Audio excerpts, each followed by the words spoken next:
Okay. Guten Abend für euch. Und ich bin Elwin. Ich studiere in der Universität Innsbruck. And I want to start my presentation with a question. So where do you think I come from?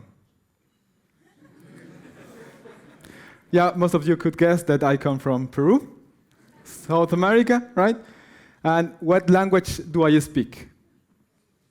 Currently English, but in Peru, what language? Spanish and some native language that probably some of you know, which is Quechua. Okay, the Quechua was a language used by the Incas 500 years ago. And the Incas, they have a way to save knowledge.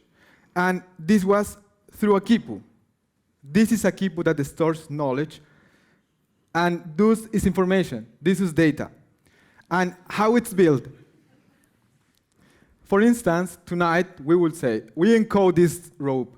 So we will say this is Vienna, this node is Vienna, and this node is Austria. So what is the relation between those two? So Vienna is capital of Austria, right?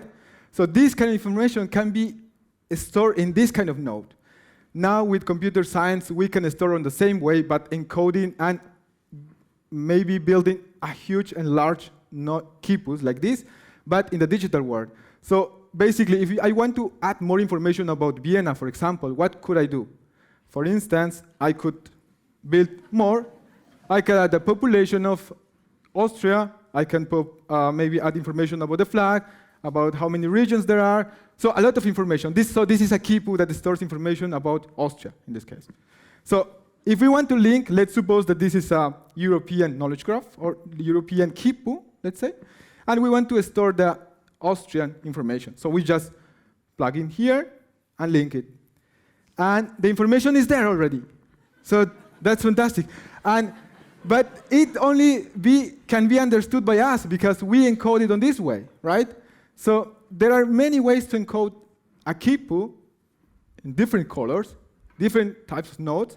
So the way how we encode a quipu can vary across cultures. So you can see it. And I'm a computer scientist. And basically, a quipu is a physical representation of a knowledge graph, what we call in computer science a knowledge graph. So it has the same structure. It's basically this statement, but in larger. So we have this kind of knowledge graphs. We have the Google's knowledge graph that is used for search engines. So when you Google something, Google asks the huge knowledge graph or quipu, and they get the answer from that. And also there is Amazon product knowledge graph. There is Airbnb knowledge graph. So all the companies want to have a knowledge graph. And what they do with this? So they basically store information about us, about the products, about places, biographies. Even Wikipedia has a knowledge graph, which is called Wikidata. And they store the information on this way. And so what now? So what we could do with this? So with knowledge graphs, we can power chatbots on WhatsApp, on Facebook, on Telegram, but also we can power personal assistants. So tonight, welcome to Siri.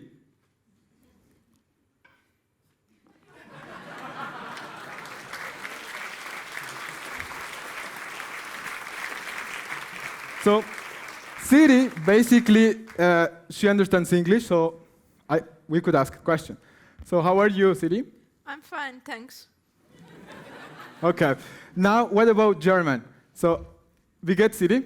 Mir geht's gut, danke. Und was ist das Wetter heute in Innsbruck? Es regnet heute in Innsbruck. Oh, leider. So, what about if I speak in my language? So, in my Naya Kashanki? Sorry, I don't understand.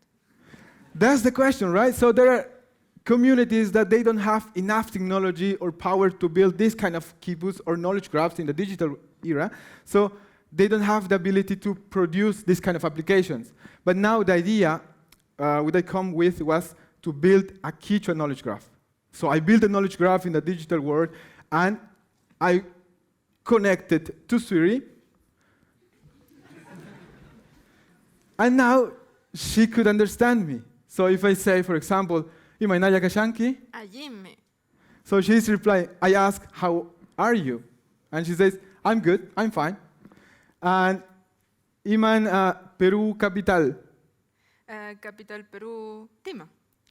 Lima is the capital of Peru. So that's what I asked.